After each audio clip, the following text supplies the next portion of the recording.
Good morning, everyone. This is Aparna Mishra. Welcome to Knowledge series, which is on navigating intimacy and emotions, building healthy relationships. So, Ajke we have an expert over here, Prachi Saxena Bash. So, we'll talk to her about in detail कि कैसे हम अपनी एक relationship को strong और healthy बना सकते हैं.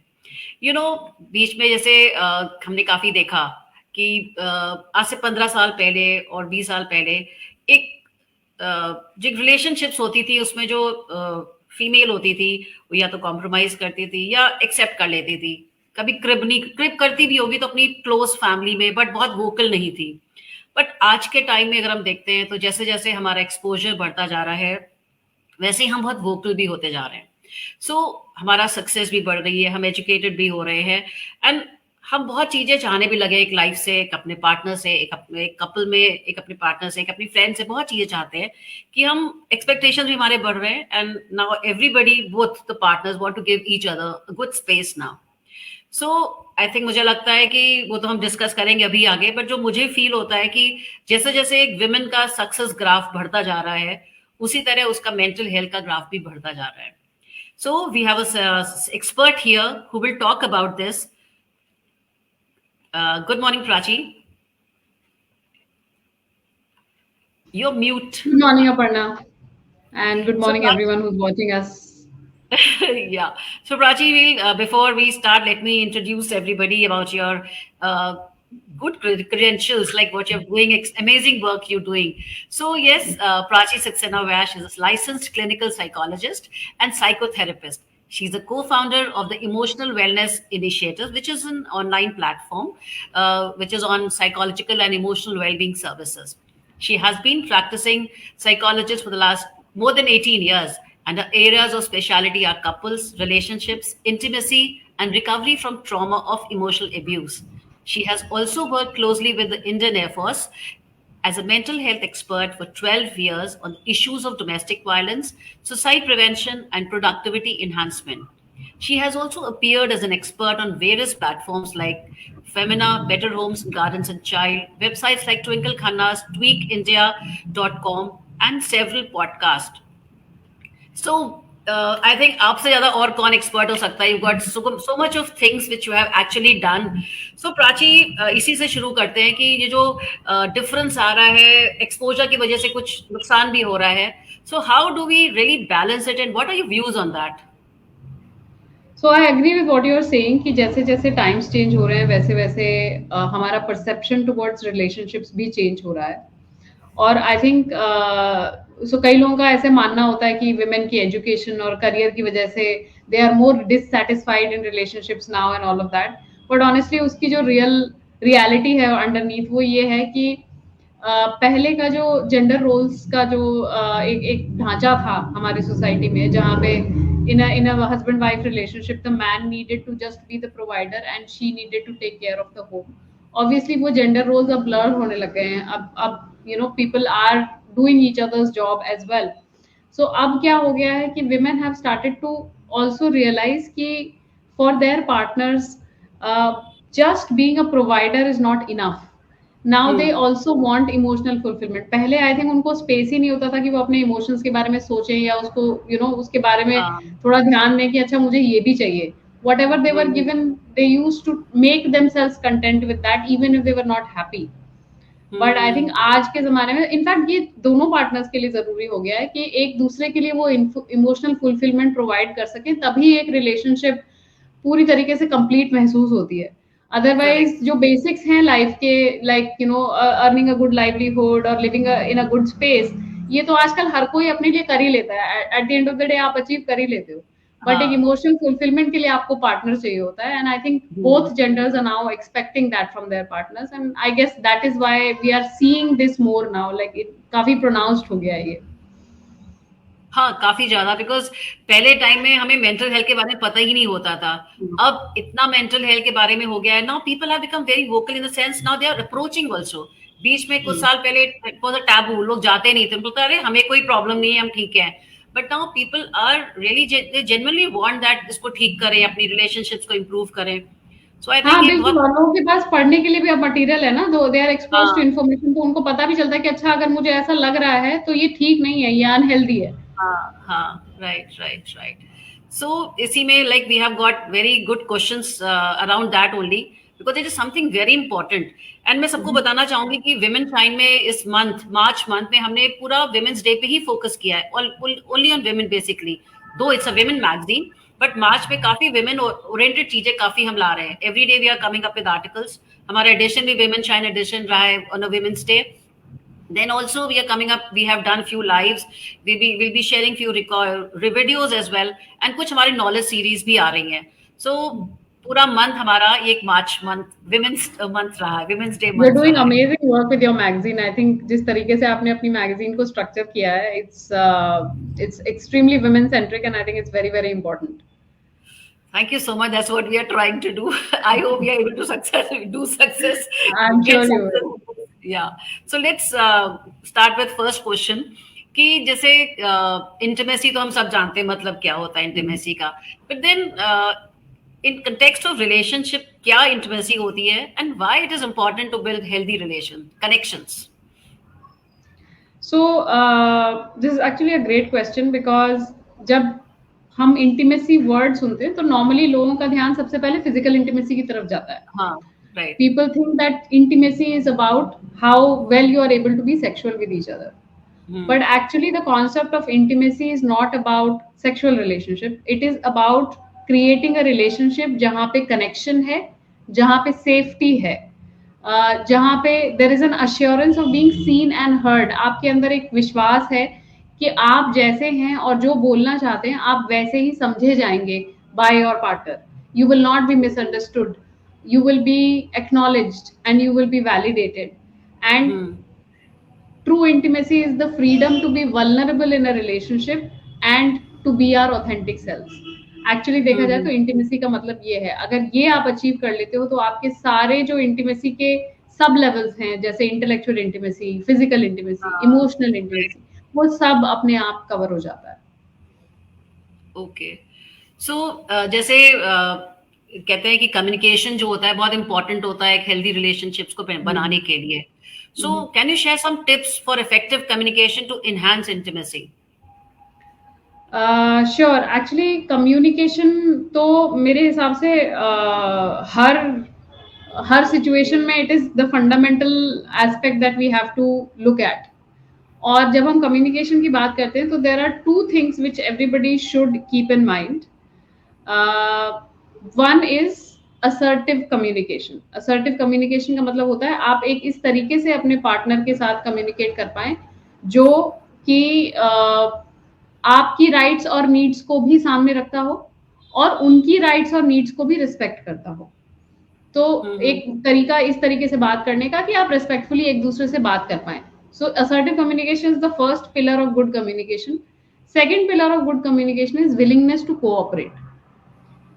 कई बार हम रियलाइज ही नहीं करते हैं जब हमारी लड़ाइयाँ होती हैं एक रिलेशनशिप के अंदर तो उसमें इंस्टेंटली हमारा थॉट प्रोसेस जीतने वाला हो जाता है that I want to win this fight और I want to be proved right in this fight.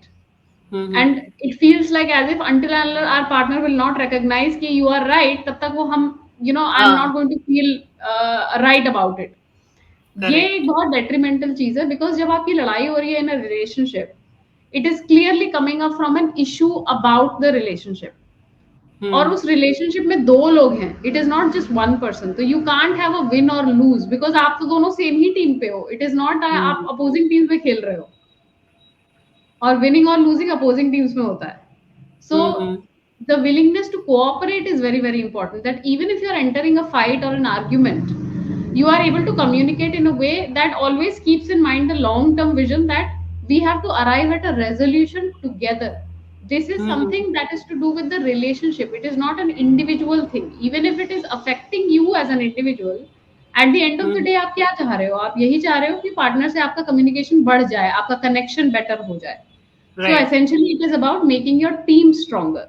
So if you can keep this in mind in the larger picture, then communication is always easy no matter what you are saying, as long as you just keep the assertiveness in mind and the willingness to cooperate. So जैसे देखा जैसे कोई भी relationship में I think emotions play a very important role in any relationship. So कैसे इसको control किया जाए अगर अगला जना हमारे इमोशंस को रिस्पॉन्ड ही नहीं कर रहा है, और उसको मतलब किस तरह से उस चीज को हैंडल करा जाए? अगर हम ठीक है, आप कम्युनिकेशन भी कर रहे हैं, हमारे इमोशंस भी आ रहे हैं, बट अगला जना उसको रिस्पॉन्ड ही नहीं कर रहा है, so how do we you know get ahead with all this? Emotions of course have a very central place in any relationship. मतलब इमोशन के लिए ही हम फुलफिलमेंट ढूंढते हैं. Emotions are not a very complex thing, but हमने उसको बहुत कॉम्प्लेक्स बना दिया है एक्चुअली, क्योंकि हमें कोई ये सिखाता नहीं है कि इमोशंस को समझना कैसे है.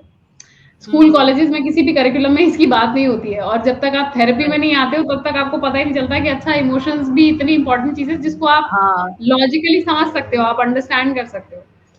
तो जो हम्म. प्रॉब्लम आती है रिलेशनशिप्स में वो आती है इमोशन रेगुलेशन की.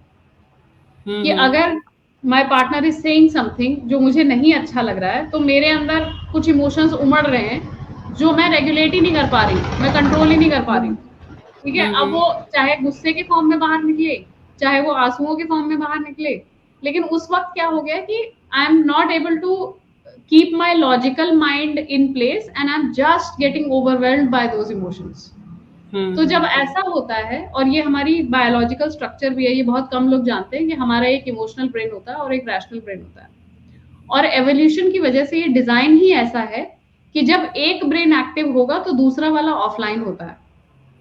इसीलिए कई बार आपके साथ ऐसा हुआ होगा कि आपने गुस्से में आके कुछ बोल दिया, या एकदम से इम्पल्स में आके कुछ भी कह दिया, कर दिया, और आप बाद में सोचते हो, जब ठंडा हो जाता है मामला, तो फिर आप सोचते हो अरे यार ये क्या बोल दिया, नहीं बोलना चाहिए हाँ, था. कई या बार ऐसा होता है. या है ना. इट हैपेंस अ तो ये लॉट. इसीलिए यस. हो रहा है बिकॉज आप वाकई में उस समय नहीं सोच रहे हो. जब आपका इमोशनल ब्रेन एक्टिव है तो आपका थिंकिंग ब्रेन लिटरली ऑफलाइन है, वो नहीं कोऑपरेट कर सकता. तो अगर हमें वो टेक्निक आती हो कि हम इमोशन को, इट्स लाइक अ वेव जो आ रही है, बहुत ऊंची ऊंची लहरें जैसे समुद्र में आती है ना, तो अगर आपको वो समझ में आ जाए कि उस वेव को राइड कैसे करना है, तो आप अपने आप को, अपने रैशनल ब्रेन को, थिंकिंग ब्रेन को एंगेज रख सकते हो even when you are feeling emotional. या फिर आप समझ सकते हो उस वक्त कि ओके अभी मेरे को कुछ बोलना ठीक नहीं है, पहले मुझे अपने आप को रेगुलेट करना है, शांत करना है, उसके बाद मुझे अपनी बात रखनी है. अगर हम ये छोटी सी चीज भी टैपन कर पाते हैं ना, तो पूरा फ्लेवर ही बदल जाता है कम्युनिकेशन और फाइट्स का. So emotions that way are I mean this is something to remember maybe.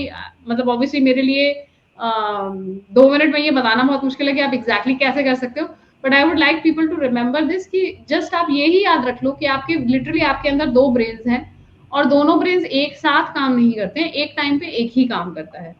तो आप अपने मन में ये इमेजरी ले आए कि जब मैं अपने इमोशन में बहुत उमड़ घुमड़ रहा है ना, तो इट इज अ वेव, मैं उस वेव को आराम से हल्के हल्के राइड करूं, जब वो शांत हो जाए.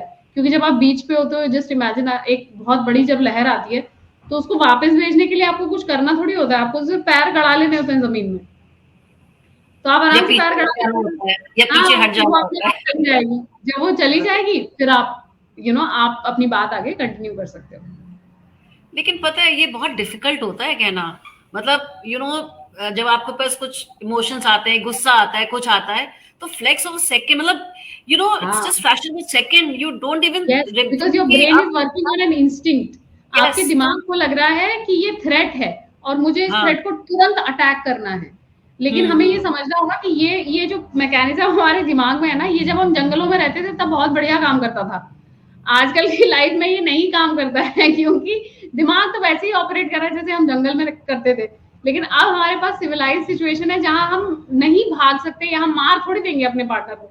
हाँ. We have right. To have that communication. So we have to correct. learn new techniques to learn this balance and this regulation. और ये डिफिकल्ट इसलिए भी होता है बिकॉज ये कई लोगों का मानना होता है, मिथ होती है ये, कि अगर मैं जो इमोशन मेरे अंदर आ रहा है मैं वो सब बोल दूं, तो I am being an authentic person. ये मेरी अंदर की सच्चाई है और ये बाहर आनी चाहिए, जस की तस आनी चाहिए.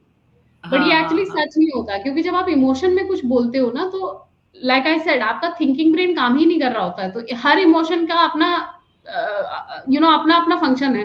अब गुस्से का फंक्शन तो यही है कि वो सामने वाले को अटैक करे, तो आप कुछ भी बोलोगे वहां पे, ठीक है, क्योंकि आप सोच ही नहीं रहे हो उस वक्त. लेकिन you that's not the person that you always are. Like you really don't want to attack your partner, You probably just want to be heard properly or you want to be understood properly.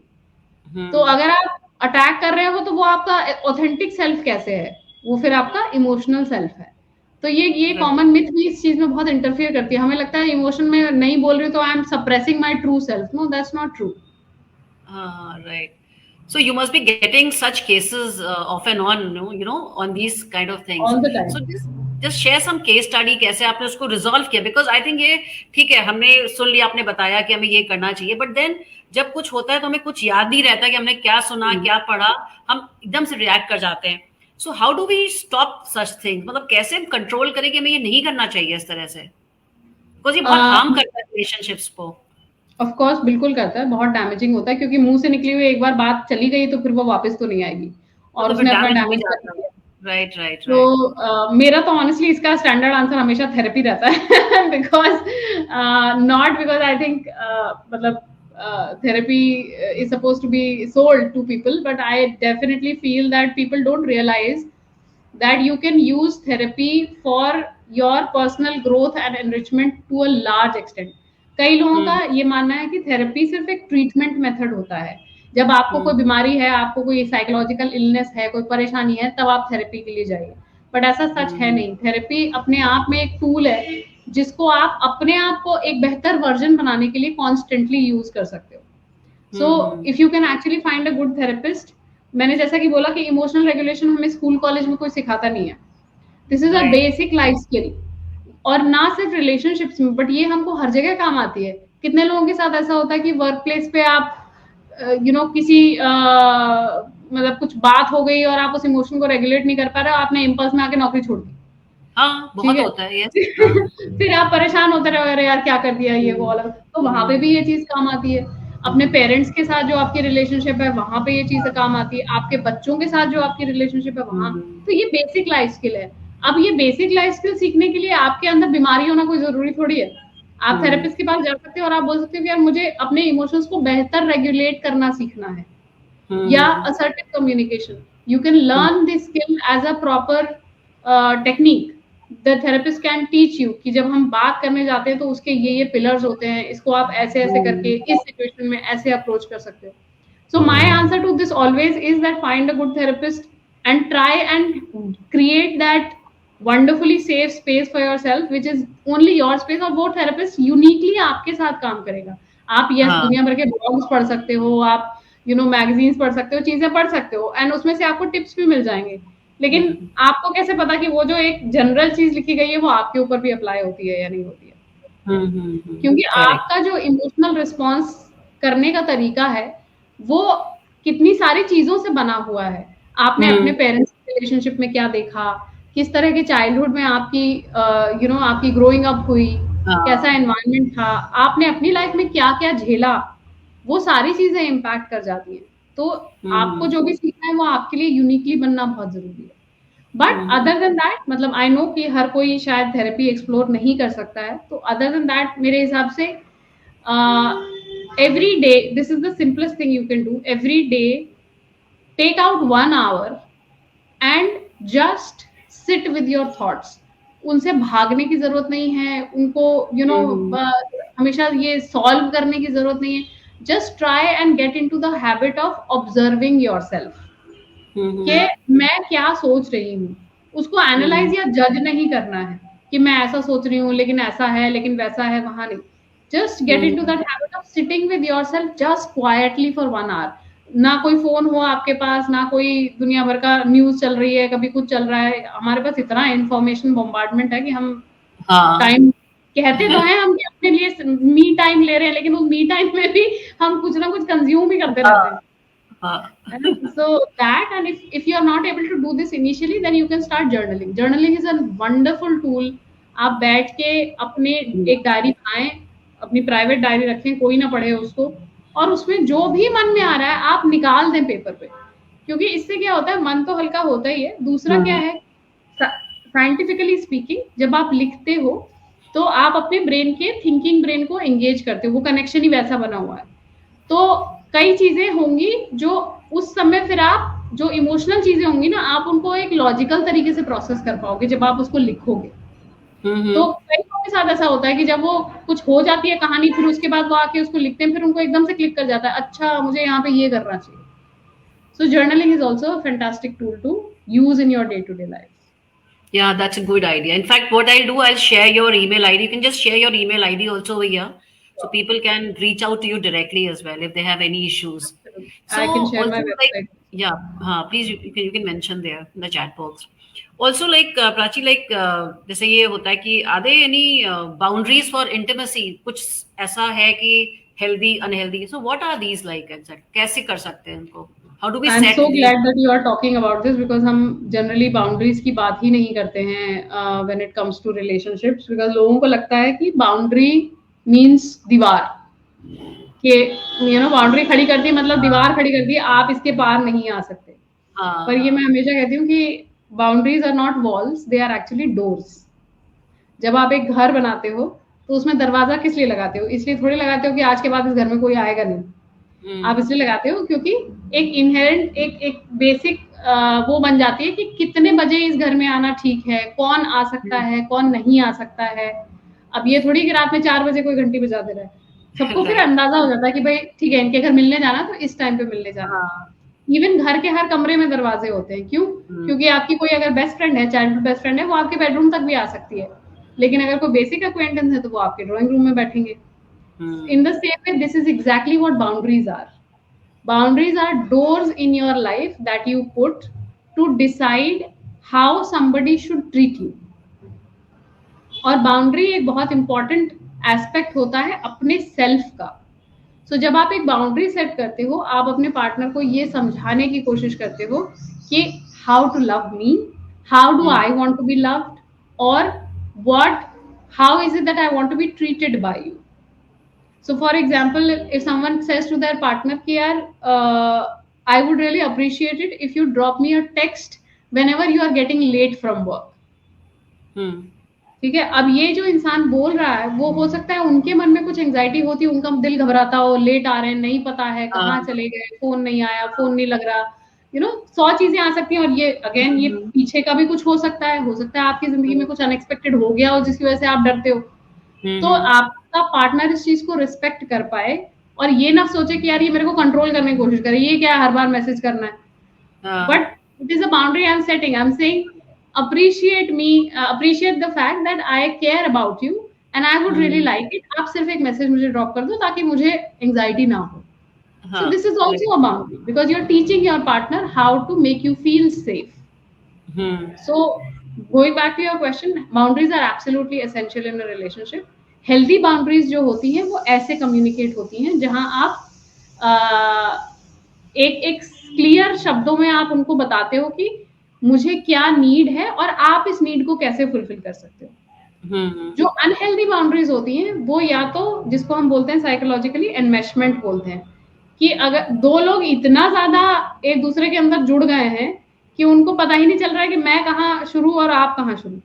तो जैसे कई relationships में ऐसा होता है कि मान लो अगर मेरे पार्टनर की लाइफ में कुछ टेंशन चल रही है, वर्क प्लेस में कुछ टेंशन चल रही है और मुझे दिख रहा है कि वो परेशान है, तो मेरी खुद की जिंदगी रुक जाएगी जब तक उनका प्रॉब्लम सॉल्व नहीं होगा.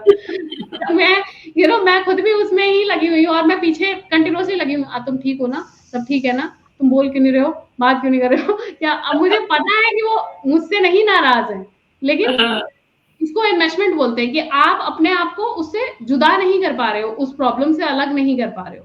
ठीक है. आई अग्री कि हाँ, जब आपका पार्टनर परेशान है तो आप मजा मस्ती करने नहीं जा सकते, आपको नहीं अच्छा लगेगा, वो एक अलग चीज होती है. लेकिन उसी में जुड़ जाना और घुस जाना और उनको फिर स्पेस ना देना, दैट इज अ प्रॉब्लम.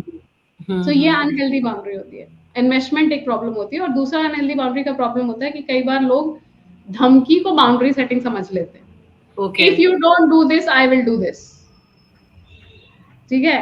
ये बाउंड्री बताने का, कम्युनिकेट करने का तरीका नहीं है. It is not a threat, it is a respectful communication of what matters to me and how you can provide this for me. That is a healthy.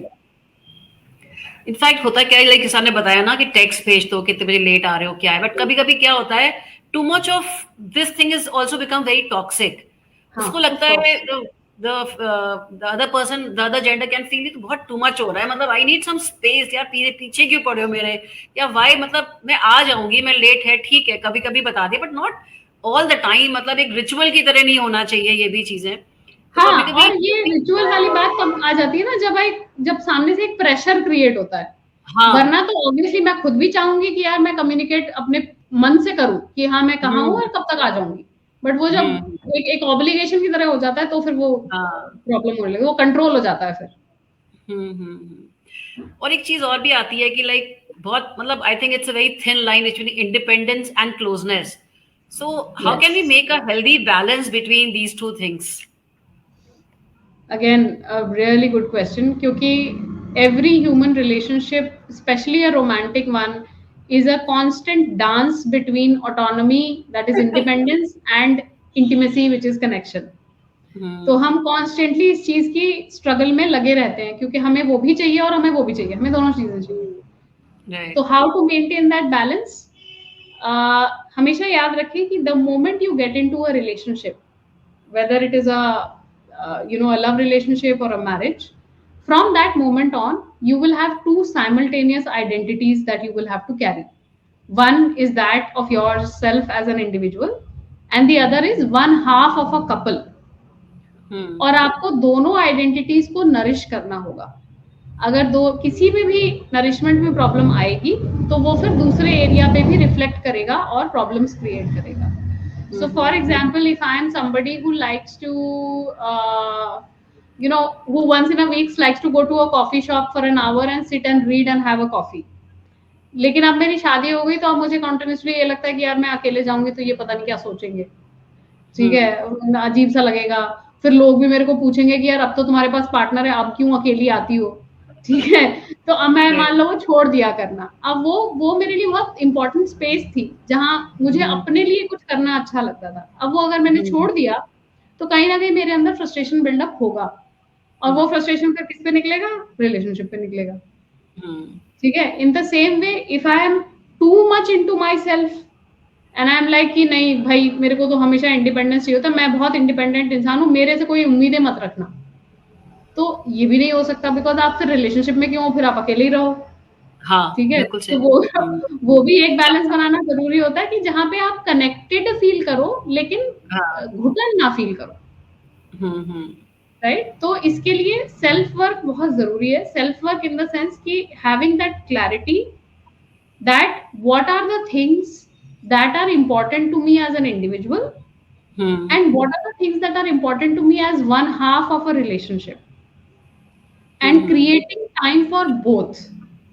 आपको अपनी हॉबीज गिव अप नहीं करनी है शादी के बाद। आपको अपना जो कुछ भी आपको अच्छा लगता है, आपको रीडिंग अच्छी लगती है या आपको घूमने जाना अच्छा लगता है, तो वो आपको गिव अप नहीं करना है कि आप मुंह ताकने लगो कंटिन्यूअसली कि अरे ये नहीं कर रहे तो फिर मैं कैसे करूं। करो ना, बिल्कुल करो, और उनको भी करने दो। आई रिमेम्बर मेरे पास एक कपल आते थे केस के लिए, उनका उसमें वो husband was a motorcycle rider और उनको बहुत शौक था मोटरसाइकिलिंग का। लेकिन जब ओके। शादी हो गई तो उनकी वाइफ को अच्छा नहीं लगता था कि ये अकेले क्यों जा रहा है, मतलब अकेले जाने में क्या मजा है, हर जगह जाओ हाँ, तो मुझे लेके जाओ ना, मैं भी चलूंगी।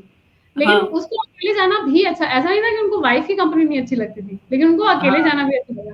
तो वो मुझे बोल हाँ, रहे थे कि अब मुझे घर में झूठ बोलना पड़ता है, मुझे बोलना पड़ता है कि मैं साइट पे जा रहा हूँ ऑफिस का काम करने, तब मैं अपनी मोटरसाइकिल लेके निकलता हूँ।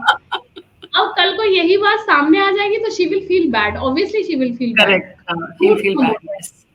लेकिन हम ये समझते नहीं कि कई बार हम ही वो सिचुएशन जबरदस्ती क्रिएट कर देते हैं कि जहां हम स्पेस, एक एज अ कपल अगर हम स्पेस ले रहे हैं तो वो हमारा दिल घबराने लगता है, हमें लगता है ये हमसे दूर जा रहे हैं। बट हाँ। कई बार आपसे स्पेस लेके वो आपके और पास आ सकते हैं।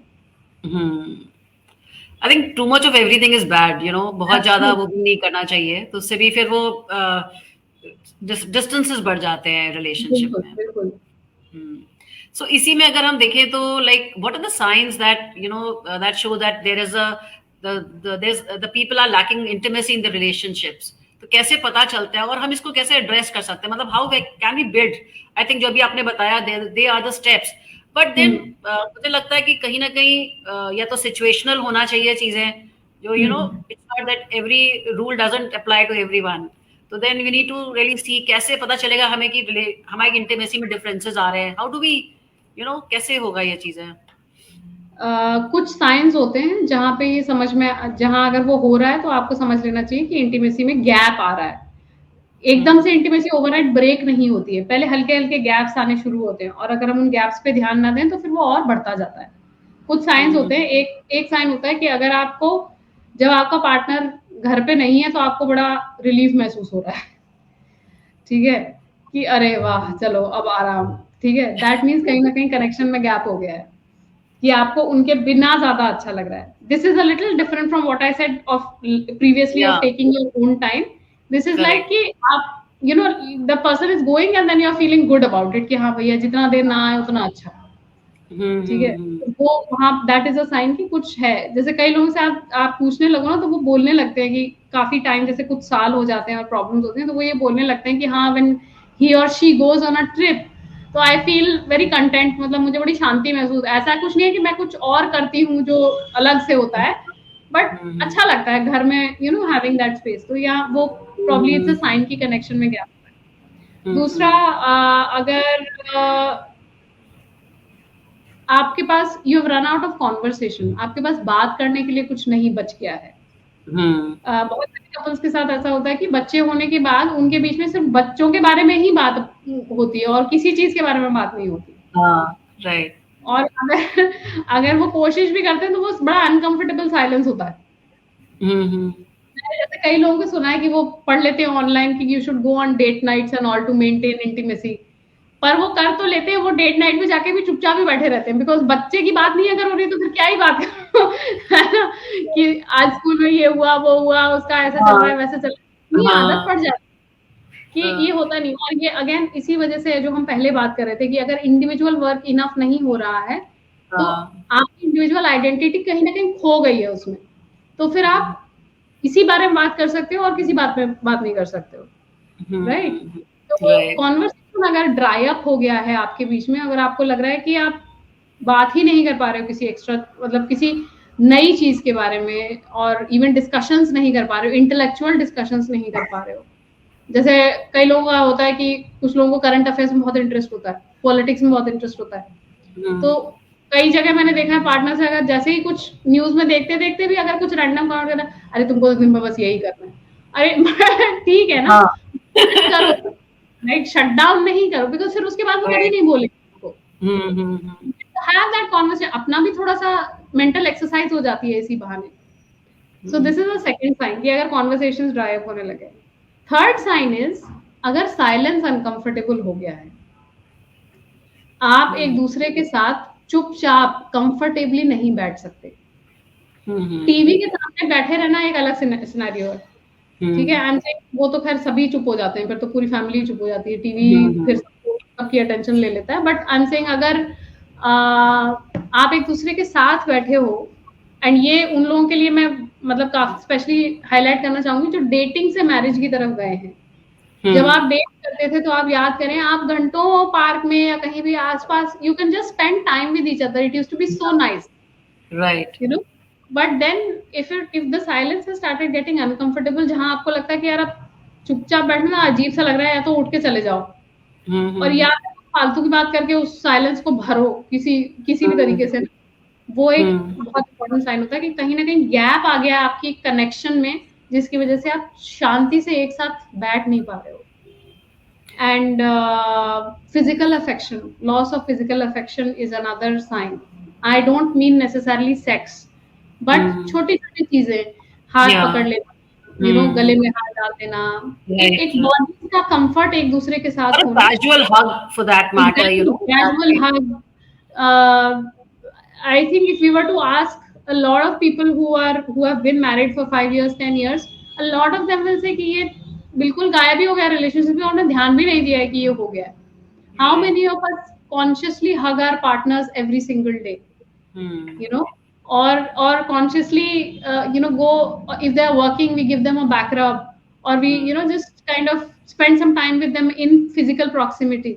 तो अगर फिजिकल अफेक्शन कम होने लगा है तो ये भी एक बहुत बड़ा इंडिकेटर होता है। और फाइनल इंडिकेटर मेरे हिसाब से एक होता है जब आप पेशेंस लूज करने लगते हो अपने पार्टनर के साथ, बहुत जल्दी आप इरिटेबल होने लगे हो, बहुत जल्दी आपको गुस्सा आने लग गया उनकी हर बात पे आपको चिढ़ होने लग गई है, छोटी छोटी चीजों से आपको इरिटेशन होने लगा है, तो कहीं ना कहीं अगेन आपने वो कनेक्शन लूज कर दिया है। मेरे हिसाब से ये साइंस है जरूरी। तो ये जो चारों साइंस है इनको कैसे हम बिल्डअप करें? लाइक जो ड्राई कॉन्वर्सेशंस हो गए या जो मतलब आपस में पेशेंस नहीं रह गया, तो how do we improve? Because ठीक है, बताया हमने, समझा, बट इसको हम सही इन्वॉल्व अपनी लाइफ में इंक्लूड कैसे करें? How do we rectify such things no in our lifes? Right, इसको सही करने के लिए एक्चुअली सबसे इम्पोर्टेंट स्टेप जो होना होगा वो अपने मन में ये थॉट बैठाना होगा कि this is an exercise we will have to do for the betterment of the relationship. Most of the people have a lot of resistance mentally कि हाँ बाकी सब तो ठीक है, पर ये अगर ये चेंज कर ले तो वैसे ही सब ठीक हो जाएगा। कोई ये नहीं सोचता कि मेरा क्या रोल है इसमें, ठीक है। एंड ये दोनों पार्टनर्स के साथ होता है, दोनों पार्टनर्स को लगता है कि ये प्रॉब्लम इसके अंदर है, अगर ये ऐसा ना करे तो I will be fine and the relationship will be fine. So सबसे पहले ये मेंटल बैरियर ब्रेक करना है कि बहुत क्लोजली एग्जामिन करना है कि ठीक है, अपने आप से ऑनेस्ट हो और आप ये सोचो कि आप क्या चीज कर रहे हो उस प्रॉब्लम को बढ़ावा देने के लिए और आपके पार्टनर क्या कर रहे हैं। That is one. Second step is definitely having some time every week, if not every day. I understand सबकी लाइफ बिजी है, बहुत काम होता है एंड ऑल, तो शायद डेली टाइम निकालना पॉसिबल ना हो, लेकिन हर हफ्ते में कम से कम आप 1 घंटा निकालें जहां पे आप सिर्फ एक दूसरे के साथ टाइम बिताएं। शुरू में ऑकवर्ड लगेगा, शुरू में साइलेंस भी बहुत होगा, आपको लगेगा क्या बात करें क्या नहीं करें, लेकिन उसको थोड़ा सा सस्टेन करो। जस्ट बिकॉज वो अनकंफर्टेबल लग रहा है उसको छोड़ो मत, आप करते रहो। जब आप करते रहोगे तो फिर वो वो धीरे धीरे मोमेंटम में आने लग जाएगा। और हमारे माइंड और बॉडीज क्या होते हैं ना, दे फंक्शन ऑन क्या कहते हैं, they function on memories, they function on remembering partners touches, their presence and all of that. तो आप इनफ टाइम तक करते रहोगे, सस्टेन कर लोगे अगर आप इसको, तो वो मोमेंटम बिल्डअप हो जाएगा। भले ही आप उसमें कुछ भी करो, board games are an amazing way to spend time together and build that camaraderie, that friendship. ये भी फ्रेंडशिप धीरे धीरे खत्म होती जाती है। हम कंटिन्यूअसली अपने पार्टनर्स को उस रोल में बैठाने की कोशिश करते हैं कि एक वाइफ को तो ये करना चाहिए, एक हस्बैंड को तो ये करना चाहिए। हाँ, लेकिन वो आपके सबसे अच्छे दोस्त भी तो बन सकते हैं ना, and that is the most happiest part of the relationship. तो आप बोर्ड गेम्स के लिए साथ में कुकिंग करिए, इफ पॉसिबल कुछ नई डिश निकाल के आइए कि चलो आज यार ये साथ में बनाते हैं। फिर उसमें वो सा ना तुम गंदगी कर दोगे, तुम रहने दो तो ये है वो है वो चीजें, फिर उनको थोड़ा सा अपने ईगो को हमको साइड में रखना पड़ता है। एक एक्सरसाइज होती है जो मैं अपने कपल्स को देती हूँ, ये भी लोग ट्राई कर सकते हैं। इसको हम फॉन्डनेस एंड एडमिरेशन डायरी बोलते हैं। Okay. Which is something that every night before you go to bed, आप दोनों लोग एक एक नोटबुक बनाएं और before you go to bed every night उसमें आप 3 चीजें लिखें जो आज आपको अपने पार्टनर के बारे में अच्छी लगी। ओके, ठीक है। So it could be something simple as कि आज जैसी सब्जी मैंने बताई थी वैसी लेकर आए। हाँ, एज सिंपल एज दैट। तो बहुत बड़ा नहीं कुछ लिखना है इसके अंदर। या फिर आज सुबह मेरे को चाय का कप हाथ में पकड़ा दिया। So simple things, but just try and think and write 3 things that you liked about your partner today. And the next day जब आप करने जा रहे हो उससे पहले अपने पार्टनर को वो बताओ कि कल मैंने ये लिखा था। And both of you should do it together. वो दोनों एक दूसरे को बताएं। So this works actually very well in creating that daily level of appreciation जो हम नहीं करते। हम हमेशा क्रिटिसाइज ज्यादा करते हैं, अप्रिशिएट कम करते हैं। क्यों अप्रिशिएट करते हैं? ये तो इनको पता ही है। कहाँ पता है? नहीं पता है ना, पता तो सिर्फ क्रिटिसिज्म चल रहा है। एक और इंटरेस्टिंग एक्सरसाइज होती है, इसको हम बोलते हैं रिलेशनशिप अकाउंट जार। तो आप अगर सोचिए कि एक रिलेशनशिप एक बैंक अकाउंट की तरह है जिसमें जितना आप प्यार डालोगे, नरिशमेंट डालोगे, अप्रिसिएशन डालोगे वो डिपॉजिट होता है, और जितना क्रिटिसिज्म डालोगे वो विड्रॉल होता है। जैसे अकाउंट से हम पैसे निकालते हैं, मोस्ट ऑफ द टाइम हम विड्रॉल ही करते जाते हैं, अकाउंट खाली हो जाता है। ठीक है, तो हमको 2 जार बनाने और उसमें हमको डेली, हम भले अपने पार्टनर से बोले ना, लेकिन हम उसमें डिपॉजिट डालते रहे। अप्रिसिएशन एक चिट पे लिख के कुछ भी डाल दिया। अब वो पार्टनर का कभी मन करे तो जैसे रैंडमली जाए उसमें से कुछ भी निकाले, वो पढ़ ले, उनका मन कितना खुश हो जाएगा। Just imagine, don't even have to give that compliment right then, you can just write it and put it in the jar The jar Right. will have like 15-20 chits. On a bad day, your partner can come home and just pick something out of that and read it. Uh, How wonderful it would feel. that's a good And exercise. yeah, and when you feel angry with them, or when you've had a मतलब conflict between the two of you, उसको भी एक line में डाल के withdrawal jar में डाल दो, ताकि वो Okay. रिमाइंडर रहे कि हमने this is हाँ, what happened with us. right. और कोशिश हमेशा ये रहे कि डिपॉजिट जार में चिट्स ज्यादा हो और विड्रॉल जार में, और वो दिखता रहेगा तो हम कॉन्शियसली कर भी पाएंगे उसको. Hmm. I think these are some of the exercises that can be done. Right. Prachi, we have one live audience. I'll just take her on stage. Sure. Yeah. Hi, Kanshma. Hello. Ma'am, this is Akanksha. Are you calling me on stage? Yeah, you're there. Please switch on your camera. Yeah. Yeah, hi. Hi, Can Akansha. you see me? Yeah, No, we hi. can't see. Can I Yeah. be seen? Are you visible? Now we Yes, can. yes, we can see you. Yeah. Can we have your question, please? Yeah, I have two questions actually. The first one is linked to there is a lot of terminology nowadays used in relationships. So, like breadcrumbing and whatnot, because there are so many apps and sites through which you connect with people, which was not happening previously. It's happening now. So, could you relate a few of those terminologies which are there happening, which is trending, which we should know about? This is one. And the second question is that if you have a previous trauma in a relationship, and which culminated into maybe a divorce or a breakage, and then you're trying to enter a new relationship, but the previous trauma keeps haunting. How do you Yes. heal that and enter into a new one? Wow, those are amazing questions. Thank you, Akanksha, for bringing those to the front. मैं terminology पे बाद में आती हूँ, पहले I'll take up your trauma question. If there is a trauma from a previous relationship, then it is the person's responsibility to make sure that it is healed first to a large extent before they enter another relationship.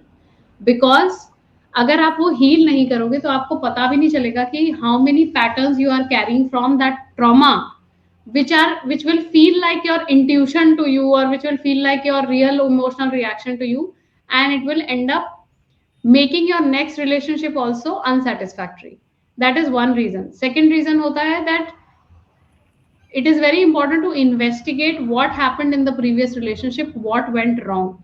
We don't realize it. A lot of times we actually get attracted to people who are not good for us, who are not a good fit for us, and who actually end up hurting us, but ये हमें पता नहीं होता. We don't realize that we are actually doing this.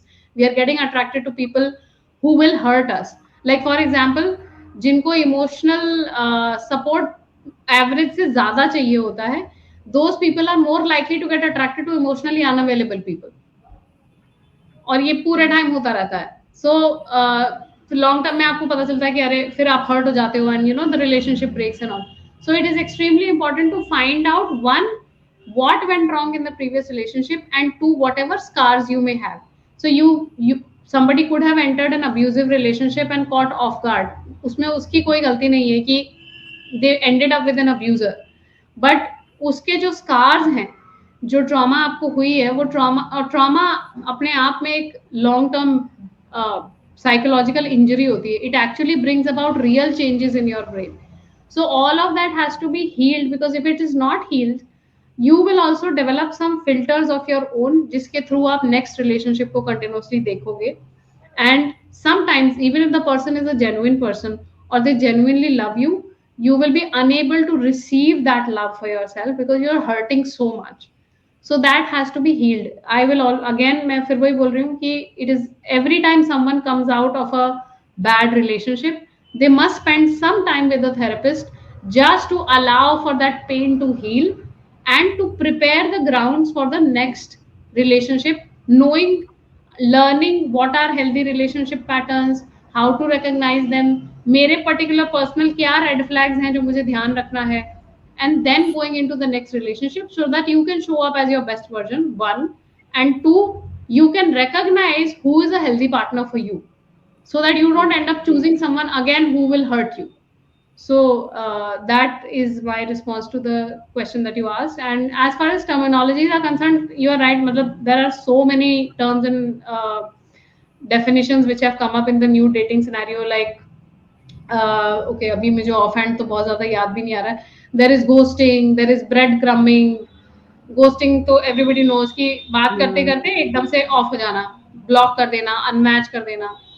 या फिर breadcrumbing. Breadcrumbing is something where somebody is giving you just enough attention to stay hooked in that conversation. जैसे ही आपको लगने लगेगा कि यार ये तो इतने दिन हो गए कोई बात नहीं हो रही हो, उधर से एक मैसेज आ जाएगा, hi how are you doing और how was your day. So the person keeps feeling oh अच्छा this person is still interested in me. But कोई जरूरी नहीं होता. ब्रेड क्रमिंग इज बेसिकली कि बहुत सारे लोगों को बैक बर्नर पे रखते हैं, यू नो कि अच्छा इधर काम नहीं बनेगा तो फिर you know this person is there in the back burner. तो फिर then they will breadcrumb just like you throw breadcrumbs to bird and animals ना कि हाँ आते रहे. It's like that. Somebody in the comment is saying gaslighting. Yeah, gaslighting actually is not a relationship based term, Vaishnavi. Gaslighting is a phenomenon that happens in relationships. Akanksha's question is more about the common new dating terminology that people have to be aware of. So gaslighting is a completely different topic altogether. So breadcrumbing is there. Then you have dating brownout. There's something known as a dating brownout, which is like you keep going on dates which are not fulfilling for you, which creates a fatigue of sorts. फिर आप dating एक नई date पे जाने के time excitement की बजाय you are feeling anxiety. अरे यार अब फिर जाना पड़ेगा, फिर रेडी होना पड़ेगा, फिर वही मंडेन कॉन्वर्सेशन करना पड़ेगा शुरू से लेके एंड तक. And then at the end of the day, kuch nahi. It results into nothing. So that is another term.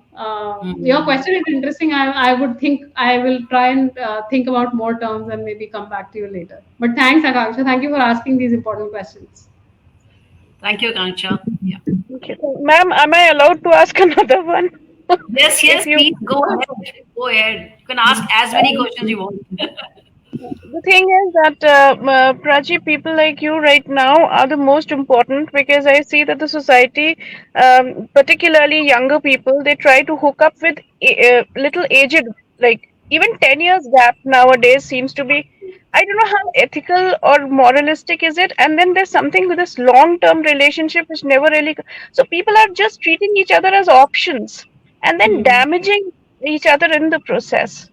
So when do you know that it's an option, or I mean, when to stop? How to know it so that one is mature enough to handle the stress, and then also, be aligned with others, because man is a social animal. We want to get aligned, but at the same time, the other person thinks it's like option. We don't know about it.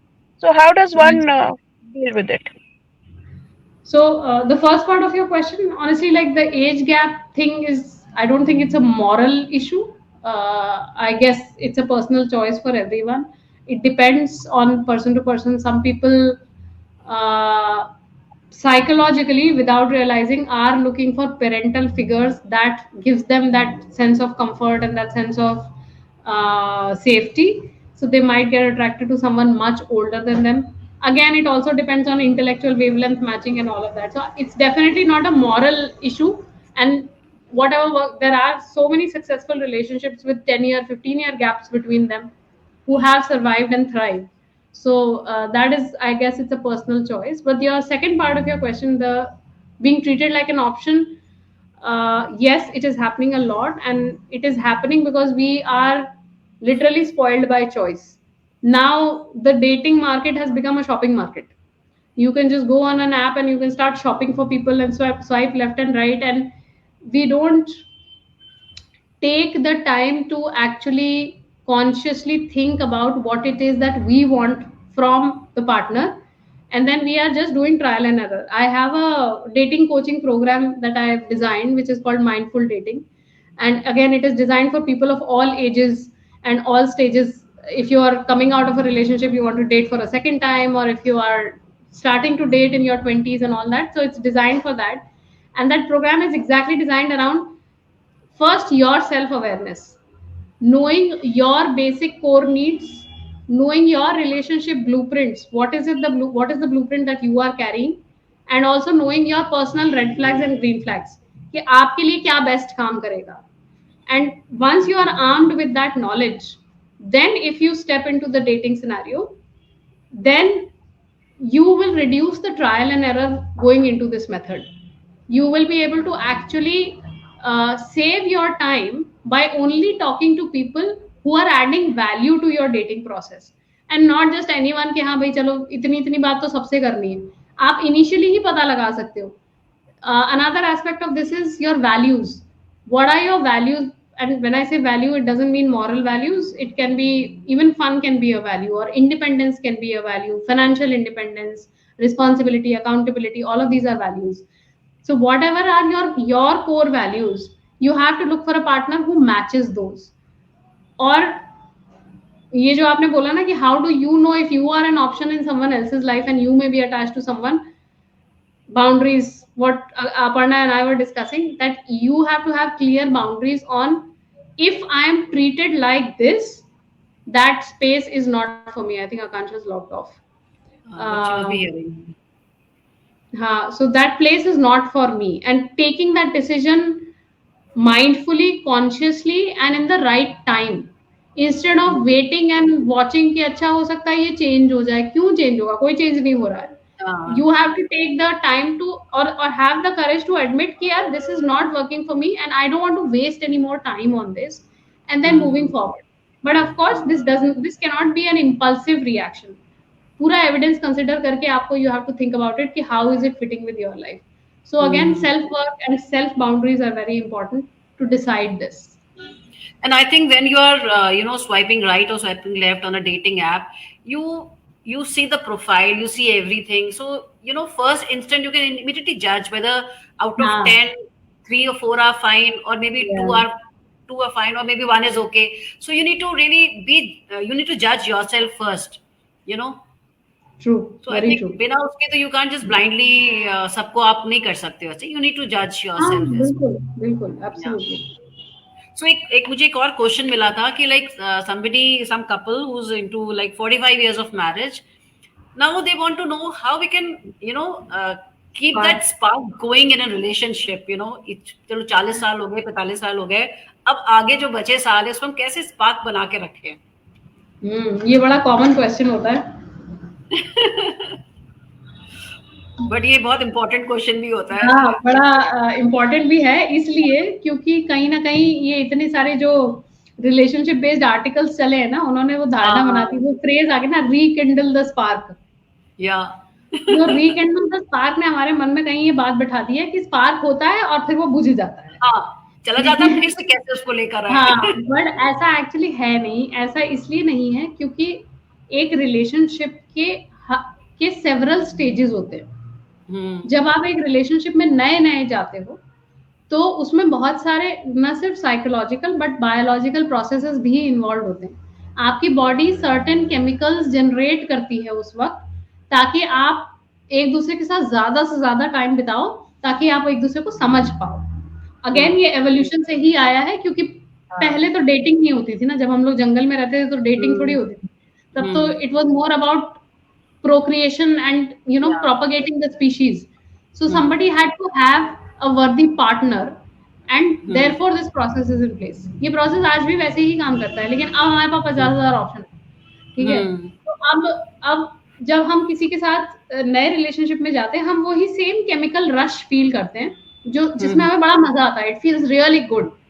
But the fact is that once you have established a primary partner, then naturally so that chemical rush will come down in your body. क्योंकि अगर वो chemical rush permanently बना रहेगा तो आप खुद ही मर जाएंगे. आपके organs sustain नहीं कर पाएंगे उस चीज को. डिजाइन ही वैसे, वो नेचुरल डिजाइन है. तो जब वो नीचे आने लग जाता है तो हमें लगने लगता है अरे अब तो वैसे मजा नहीं आ रहा जैसे शुरू में आता था. ये क्या हो, ठीक है, क्या रिलेशनशिप बोरिंग हो गई है हमारी, क्या ये सही रिलेशनशिप नहीं है. फिर हम वैसे सोचने लगते हैं.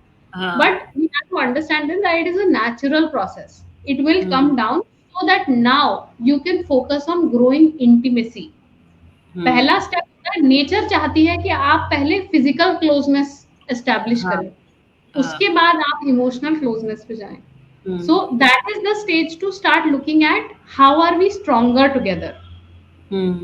think you've been together for 10 years, maybe sex doesn't feel like fireworks anymore because now you are familiar with each other's bodies. But that is a different level of intimacy. Knowing exactly what pleases your partner, knowing exactly what makes them happy, what sensations feel good to them, that has its own level of fun, its own intimacy. So if we are able to mentally create this understanding that every stage of relationship is a transition stage, और ये होगा और ये होना चाहिए, क्योंकि आप पूरी जिंदगी एक्साइटमेंट नहीं चेज कर सकते. अगर आप एक्साइटमेंट में ही लगे रहोगे तो जिंदगी बनाओगे कैसे?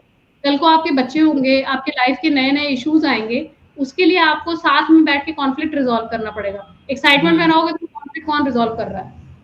ठीक है. So this is a natural progression. So first everybody needs to reframe this in their head कि rekindle कुछ नहीं करना है. स्पार्क है, चेंज हो गया है. आज की डेट में आप देखें कि आप so what the question that you asked कि 45 years की शादी हो गई, अब now they are like कि अब excitement कहाँ से लाएं?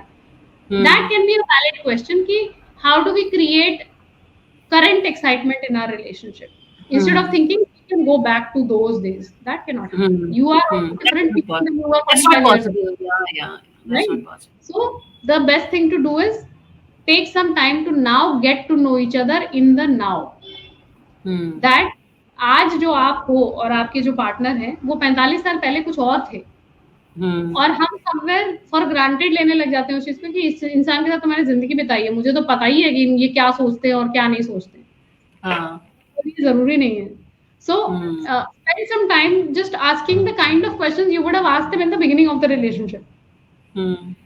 आज की डेट में तुमको कैसी मूवीज पसंद है? हम में से कितने लोग हैं ना पहले एक पर्टिकुलर काइंड ऑफ मूवीज देखते थे, आजकल मजा नहीं आता, आजकल लगता है नहीं यार ऐसी वाली, आजकल ये ओटीटी मुझे ज्यादा पसंद है ना. सो वो चेंज आ गया, किसने नोटिस किया? हमने पूछा? नहीं पूछा. So we are not creating that thing. या आज तुम्हें क्या खाना पसंद है? What is it that nowadays you like to eat which you didn't like before? और you know, in the last 40 years of life, what do you think have been the highlight of your life, highlight areas of your life? क्या क्या आपसे अगर कोई पूछे कि 5 top 5 highlights बताओ, आप क्या बोलोगे? We don't have these conversations with our partners. And this is the kind of conversation we need to start having at whatever stage you feel like the spark is dying down. Start dating them again. Start looking at them as a new person again and start asking them questions that you would ask a new person. You will 100% be surprised, and that will bring excitement. Correct.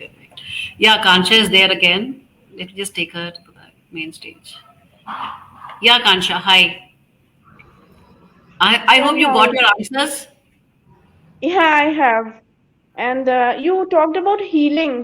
Ma'am, I just want you to tell me that healing, there, you said talking to a therapist, but you know, a lot of us are very hesitant to go to therapists because remembering things that are deep buried inside because they hurt, and again talking about it, and that too to a complete stranger, is another trauma. So how do you heal actually?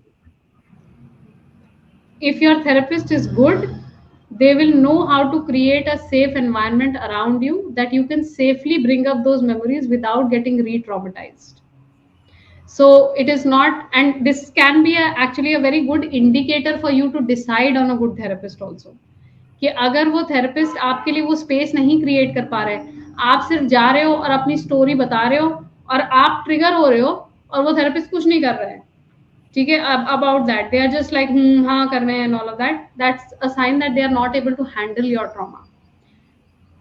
Therapy is supposed to be a space jahan pe you can create that safety for yourself to safely process. If you don't bring out those memories, you will not be able to look at them from a third person perspective aaj ki date mein, and then you will not be able to process those emotions. So that process is very important, but where you are doing it is also equally important.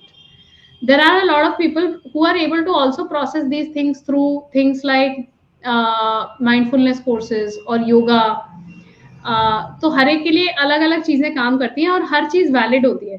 Basically कोई भी environment जहां आप पुराने घाव को बाहर लाके उसके बारे में बात कर सको without feeling triggered again, a good therapist will be able to contain that emotion for you.